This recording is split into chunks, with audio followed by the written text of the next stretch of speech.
which I've put away.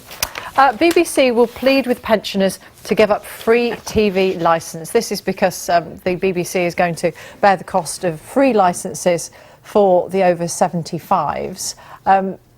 Tom, and the idea is that well-known people who are connected with the BBC will be asked to support this idea. Not wheeled out, but asked to support.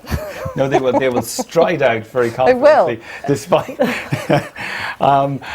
This is an interesting one. I mean, it's a campaign to try and encourage people to not accept the free licence fee and to pay that and help make up the shortfall that's been imposed upon the BBC.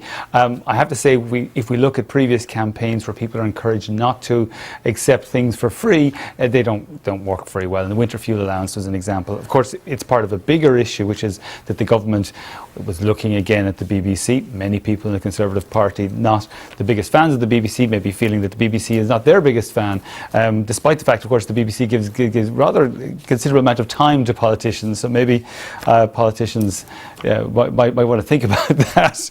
But yes, so whether this particular campaign will work, that's good. That'll be sort of open to see. But there's not a strong track record. Of course, Joan, with your long connection to the BBC, they might ask you to shake it. Yes, no, I back the idea, but I agree with it. Doesn't have. It's more symbolic than anything else. It's busy saying we back the BBC. Don't let them ruin it. I mean, we have one of the most precious institutions in the world of media, and the Tories seem to want to dismantle it, and people are speaking out and trying to defend it. Haven't they said that it's got a little bit too big in places, and as a public service broadcaster that receives the licence fee, it needs to think carefully how it spends it and whether it needs to be trying to fulfil areas that the market refuses to fill? Yeah, well, the market is quite busy there, and it's not to be unremarked that there are voices in the ear of the government that are trying to dismantle the thing, not to mention the person who owns the Times. So that is true, but also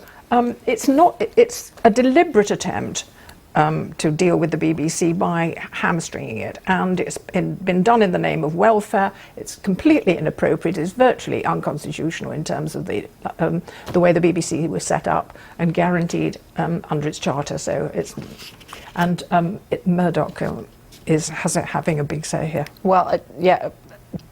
What am I supposed to say to that? What I will say is that the government will say it can spend its money how it chooses, won't it? Our money.